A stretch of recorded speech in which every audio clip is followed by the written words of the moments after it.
అందరికీ నమస్కారం అండి. దయచేసి మన వీడియోలు చూస్తున్న ప్రతి ఒక్కరూ లైక్స్ అండ్ సబ్స్క్రైబ్ చేస్తే నన్ను కూడా ప్రోత్సహించిన వారవుతారు. దీంతో మరిన్ని మంచి వీడియోలు చేసే అవకాశం కలుగుతుంది, గమనించగలరు. నమ్మకం మనిషిని చూస్తేనో మనీని చూస్తేనో పుట్టదు, మనిషిలో నిజాయితీని చూస్తే పుడుతుంది. ధైర్యం ఒకటుంటే పాతాళంలో పడ్డా పైకి లేస్తాం, అధైర్యం ఆవహిస్తే చిన్న గుంతలో పడ్డా చస్తాం. పోరాడాలనుకుంటే నీతో నువ్వు పోరాడు, గెలవాలనుకుంటే ముందు నీపై నువ్వు గెలువు. నిన్ను నువ్వు గెలిస్తే ప్రపంచాన్ని గెలిచినట్టే. తనను తాను చిన్నపుచ్చుకోవడం అన్ని ఇతర బలహీనతల కంటే పెద్ద బలహీనత. తనను తాను ద్వేషించుకోవడం మొదలుపెట్టిన వ్యక్తికి పతనం తప్పదు. నీకు ఎవరైనా ఇష్టం లేకుంటే వారికి దూరంగా ఉండు గాని ద్రోహం చేయాలని చూడకు. ఎప్పుడైతే నువ్వు వారికి ద్రోహం చేయాలి అనుకుంటావో నీకు తిరిగి ఏదో ఒక రూపంలో తప్పక చెడు జరిగి తిరుగుతుందని తెలుసుకో. మనిషిలోని అందం సగం నాలుకపైనే ఉంటుంది. పలికే ప్రతి మధురమైన పలుకు ఆ అందాన్ని రెట్టింపు చేస్తుంది. శక్తివంతమైన శత్రువు, బలహీన మిత్రుడు ఎల్లప్పుడూ దుఃఖానికి కారణమవుతాడు. వీరి పట్ల జాగ్రత్తగా ఉండాలి.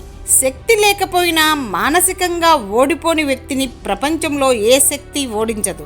ఎవరూ తన ప్రస్తుత పరిస్థితిని చూసి కృంగిపోవద్దు, ఎందుకంటే రేపటికి చాలా శక్తి ఉంది. అది సాధారణ బొగ్గు ముక్కను కూడా వజ్రంగా మార్చగలదు.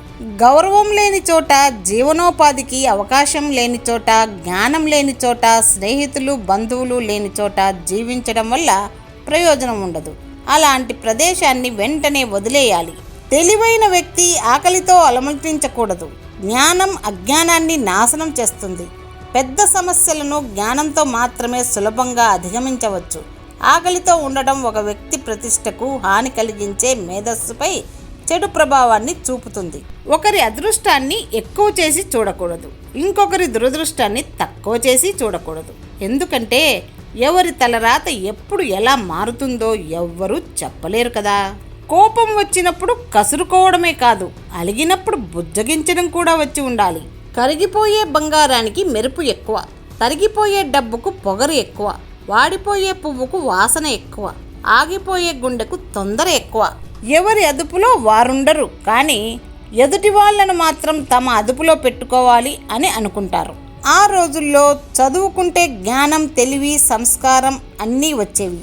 ఈ రోజుల్లో అహంకారం, గర్వం, పొగరు వస్తున్నాయి. ప్రపంచంలో అందం, ఐశ్వర్యం చూసి ప్రేమించని ఒకే ఒక వ్యక్తి అమ్మ. మంచితనం అనేది మహావృక్షం లాంటిది. ఎవరెంత నరికినా మళ్ళీ మళ్ళీ చిగురుస్తూనే ఉంటుంది. గుండె లోతుల్లోంచి జీవం పోసుకుంటూనే ఉంటుంది. తలరాతలో లేని సంతోషం కోసం మనం ఎదురు చూడటం మన మూర్ఖత్వం. తలరాతలో ఏమి ఉంటే అదే జరుగుతుంది. తాత ముత్తాతలు, తల్లిదండ్రులు సంపాదించిన ఆస్తులతో జల్సాలు చేసేవాడు అంత పొగరుగా ఉంటే, కష్టించి స్వయం కృషితో సంపాదించి జీవితంలో ఎదిగిన వానికి పొగరుండటంలో తప్పేమీ లేదు. కోపం, అనుమానం నిన్ను ఏ విషయాన్ని అర్థం చేసుకోనివ్వవు, సరైన నిర్ణయం తీసుకోనివ్వవు. కానీ ఈ రెండింటినీ వదిలేసి చూడు, జీవితం ఆనందమయమవుతుంది. మనం ఉన్న పరిస్థితులను బట్టి మన ఆలోచనలు ఉంటాయి అనేది సత్యం. కానీ పరిస్థితులు ఎలా ఉన్నా చేసే ఆలోచన పాజిటివ్గా ఉంటే మనలో కలిగే ధైర్యం, దానివల్ల కలిగే ప్రయోజనం ఇక మనల్ని ఎప్పుడూ నెగటివ్ ఆలోచన వైపు తీసుకెళ్లదు. శరీరం ఎంత చలిస్తే అంత ఆరోగ్యం, మనస్సు ఎంత స్థిరంగా ఉంటే అంత ఆనందం. కూతురంటే కూడికల తీసివేతల లెక్క కాదు, మీ వాకిట్లో పెరిగే తులసి మొక్క. విద్య మరియు వైద్యం ఉచితం చెయ్యండి చాలు, ఇంకే ఉచితాలు అక్కర్లేదు. ఇండియాలో లక్షల మంది ఈ రెండింటి వల్లే పేదలైపోతున్నారు. భర్త అలసట. ఒక అమ్మాయి తనను ముట్టుకోమని నీకు చనివిస్తే దాని అర్థం నువ్వు అంటే తనకు ఇష్టమైనా ఉండాలి, లేదా నిన్ను నలుగురిలో నవ్వుల పాలు చేయడానికైనా ఉండాలి. నిన్ను మోసగించడానికి ఆమె సిద్ధపడైనా ఉండాలి.